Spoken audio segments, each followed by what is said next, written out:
Hello everyone, welcome to our classes. मैं इससे पहले ऑलरेडी मैं वायसराय का ये 2 लेक्चर बना चुका हूँ। ये तीसरा लेक्चर रहेगा वायसराय में, ठीक है। क्योंकि काफ़ी क्वेश्चन ज़्यादा है और थोड़ा सा डिटेलिंग में थोड़ा समझना ज़रूरी भी है, क्योंकि वायसराय से क्वेश्चन आपको पूछता ही पूछता है। 2 क्वेश्चन, एक क्वेश्चन आपको ईजिली आपको टकरा जाएगा। याद रखिए इस चीज़ को। आगे बढ़ता हूँ, देखता हूँ इस पर्टिकुलर डिस्कशन में हम लोग 87 क्वेश्चन शायद डिस्कस कर चुके थे। सॉरी, हाँ, 86 क्वेश्चन हम लोग डिस्कस कर चुके थे। जिन्होंने पहले का वीडियो नहीं देखा तो प्लीज़ आप से लेक्चर 1 से स्टार्ट करके देखें। शुरू से वीडियो देखें तो आपको लिंकेज आपको कनेक्ट होगा। The factory of 1881 was passed with a view to fix the wages of the industrial worker and to allow the worker to form trade union। देख रहे हैं, ये यूपीएससी क्वेश्चन है। N M Lokhande were the pioneer on in organizing the labor movement in British India। ठीक है, तो इसमें बोला, इसमें तो कौन सा सेमेंट सही है। देखिए, आप इसलिए इसको कर सकते हैं कि मानता हूँ कि ब्रिटिशर उस समय 1881 में रिपन के समय में उन्होंने लिबरल हुआ, तो इतना भी ज़्यादा लिबरल नहीं हो गया कि आपको अलाउ कर देगा कि आप ट्रेड यूनियन फॉर्म करो। समझ रहे हो? अगर ट्रेड यूनियन फॉर्म हो गया तो ये तो ब्रिटिश का फिर ये बहुत दिक्कत कर देगा भाई ना। क्योंकि ट्रेड यूनियन का काम क्या है, फिर वो प्रोटेस्ट करेगा, फिर उसको ब्रिटिश को फिर इसी की प्रॉब्लम होगा, वो ऐसा काम ही नहीं करेगा। ठीक है, जो भी वन टाइम जो पावर में आ जाते हैं ना, जो पावर में अभी जो सपोज करेगी उस समय आपको ब्रिटेन है, ठीक है, तो वो क्यों चाहेगा अपनी पावर को भाई वो लूज़ करना। कोई नहीं चाहता अपनी पावर को लूज़ करना। ये रूल है। जो पावर वन टाइम आ चुका है वो जनरली चाहे आप खुद का एग्जांपल ले लें। अगर आप घर में अगर आप बड़े हैं और आपके यहाँ पर अगर आपकी दादागिरी चलती है तो आप नहीं चाहेंगे आपकी पावर लूज़ हो। सीधी लॉजिक है भाई। आगे बढ़ता हूँ। और एन एम लोखंडे जो है ये बहुत ज़्यादा पायनर थे और लेबर मूवमेंट में इंडिया में। ठीक है,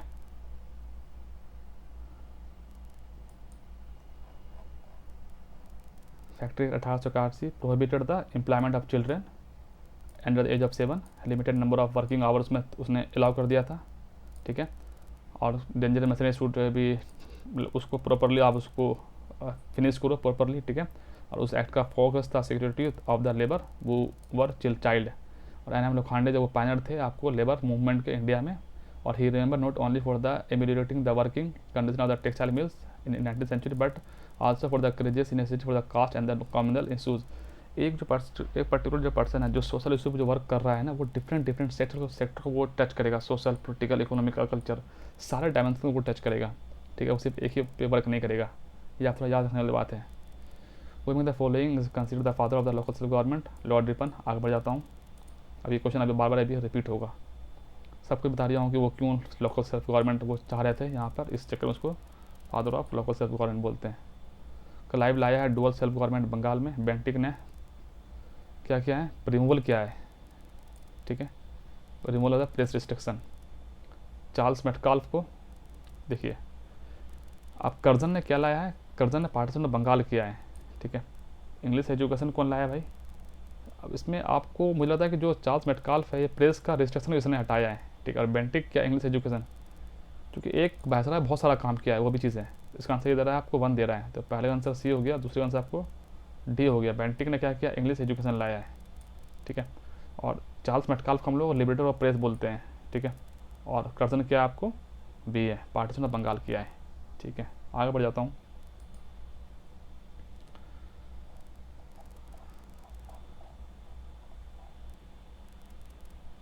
सत्रह सौ पैंसठ में क्या लॉर्ड क्लाइव ने इम्प्लीमेंट किया डबल गवर्नमेंट को बिहार में। उसके बाद मॉडर्न एजुकेशन का फाउंड किसने किया है, ये मैकाले आपको 1835 में आया है। बेंटिक ने लाया था उसको। ठीक है, इस बात याद रखने वाली बात है। उसके बाद और क्या है, बस यही कुछ ज़्यादा इंपॉर्टेंट नहीं। और मेटकाल्फ को यह बोला जाता है, इसको इसने न्यूज़पेपर को इसने लिबरेटर कहा जाता है। बस याद रखने वाली बात है, ज़्यादा इंपॉर्टेंट इसमें कुछ नहीं है। बस हाँ, लेकिन जो है वो आपको पता होना चाहिए। वही सेम क्वेश्चन अभी रिपीट करेगा। Lord Dalhousie, doctrine of lapse.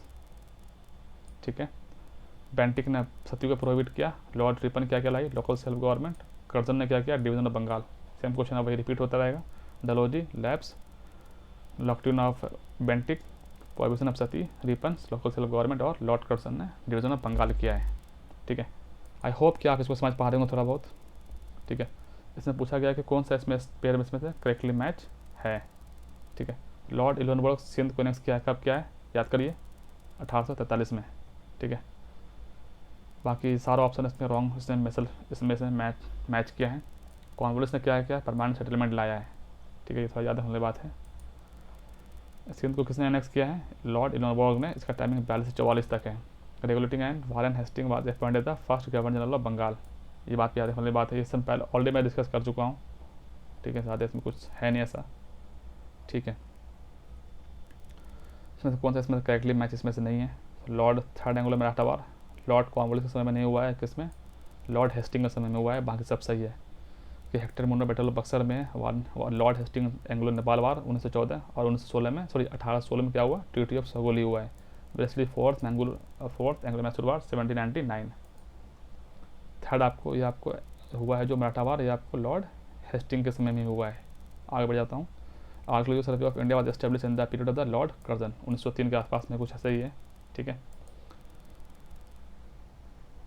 The effort of directed to archaeological survey of India started 1784 में स्टार्ट तो हो गया है सोसाइटी कलकत्ता बाय द जैम William Jones. 1861 Lord Canning appointed Alexander Cunningham as director general of the archaeological survey of survey department. जो Lord Curzon है during his tenure integrated and centralise archaeological survey of India appointed John Marshall as the new director general in 1902 में, ठीक है, 1902 के आसपास में, 1901 मान लीजिए। इसी के समय में आपको लॉर्ड कर्जन के समय में यह आपको archaeological survey of India establishment हुआ है, ठीक है। फादर ऑफ इंडियन आर्कियोलॉजी किसको बुलाया जाता है, तो अलेक्जेंडर कनिंघम को बुलाया जाता है। ये क्वेश्चन है ये, फादर ऑफ किसको, अलेक्जेंडर कनिंघम को बुलाया जाता है, फादर ऑफ इंडियन आर्कियोलॉजी, ठीक है। आगे बढ़ता हूँ। Archaeological survey of India established during the reign of the Lord Curzon, इसको आप रख लीजिए, याद रख लीजिए, इसको कुछ में दिमाग लगाना ही नहीं है।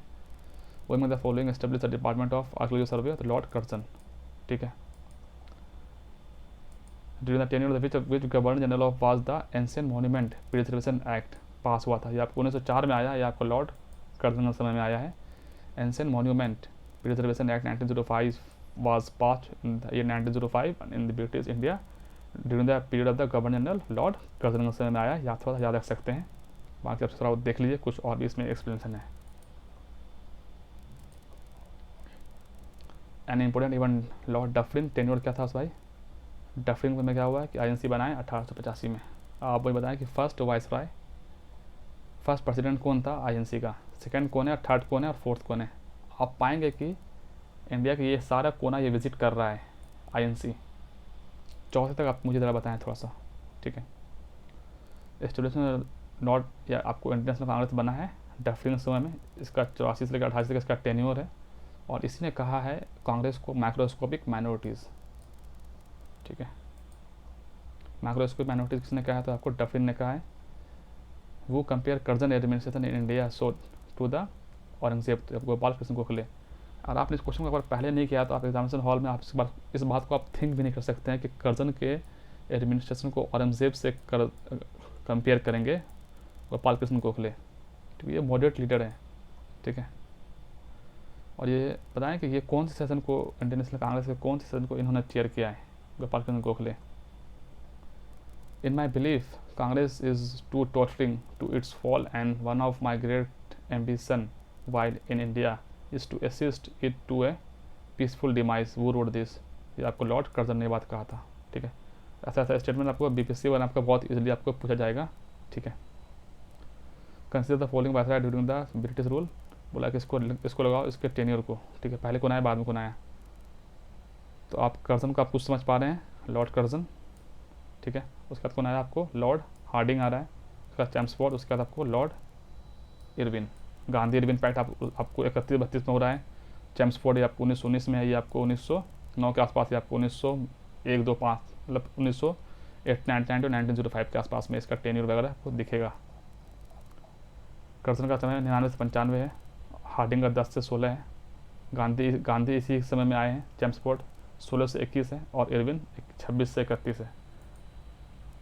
आप मुझे बताएं 21 से 26 कौन है गवर्नर जनरल भारत का। The strategy of divide and rule was adopted by the Lord Curzon, ठीक है। The British took full advantage of the Hindu-Muslim differences during the period of Lord Curzon and adopted the strategy of divide and rule। Partition उसने बंगाल किया, this was the symbol of this policy, यही उसकी policy of symbol था, partition of Bengal, जो कि 1905 में किया था, किसने, लॉर्ड कर्जन ने। The Muslim if contented and satisfied would become the greatest bulwark of British power in India. वो रोड दिस, W हंटर ने बात कहा था, ठीक है। W Hunter in his book the Indian Musalmans road the Muslim if contented and satisfied would become the greatest bulwark for the British power in India. ये बात किसने कहा था आपको? W हंटर ने कहा था। कौन सा गवर्नर जनरल था जिसने यूज़ किया था सिस्टम को सेपरेट इलेक्टोरेट कॉलेज को कंस्ट्रक्ट किया था Muslim and make them against the Congress? तो आपको मिंटो था। मिंटो के समय में आपको 1909 में आया है सेपरेट इलेक्टोरेट का कंसेप्ट। नंबर 1905 में क्या हुआ? Lord Minto was appointed as the viceroy of the India. John Morley was appointed secretary of the state in India. Reform introduce them is known as the Morley Minto reform. 1909 में government of India 1905 establish separate electorate for the Muslim for the first time. इस समय आपको मुस्लिम के लिए electorate किया गया था, separate electorate. और यहीं से बहुत दिक्कत होना स्टार्ट हो जाता है। कौन सा एक जूइश वाइसरॉय था? सिर्फ ऑनली, तो आपको क्या है? लॉर्ड रीडिंग होगा, ठीक है। लॉर्ड रीडिंग का स्टैंडर्ड क्या है? 21 से 26 तक है एक जूइश वाइसरॉय था, ठीक है। इसमें से कौन सा इसमें से करेक्टली मैच नहीं है? East India act, Warren Hastings सही है, doctrine of lapse Dalhousie, vernacular press act, ये आपको लिटन है, खत्म हो गया। एल्बर्ट बिल आपको रिपन है, ठीक है। और वर्नाकुलर प्रेस एक्ट इंडिया 1878 में आया है। इसको हम गेगिंग एक्ट बोला जाता है, ठीक है। ये प्रेस को मतलब ख़त्म करने के लिए था बेसिकली, ठीक है। Which of the following pair is not correctly match? कौन सा करेक्टली मैच नहीं है? Separation of tax, William Bentinck, मतलब विलियम बेंटिक उस समय गवर्नर जनरल था, थोड़ा याद रखने बात है। एल्बर्ट बिल रिपन है और ring fins policy Warren Hastings, vernacular press act, ये आपको लिटन है। सेम क्वेश्चन अब आपको रिपीट होता रहता है। ये किसका? ये इसकी अच्छी चीज़ है, आप लॉन्ग टर्म मेमोरी में आपको ये याद करा देगा, ठीक है। The transfer of capital of Delhi of British India from Calcutta to Delhi was affected during the period of the Lord Hardinge के समय में। हार्डिंग का टेन्योर क्या है? 10 से 16, 1910 से 1916 तक, और 11 में ट्रांसफ़र हुआ है कैपिटल, ठीक है। Doctrine of lapse Dalhousie, partition Bengal Curzon, dual government in Bengal Clive, और सोशल रिफॉर्म पेंटिक ने लाया है।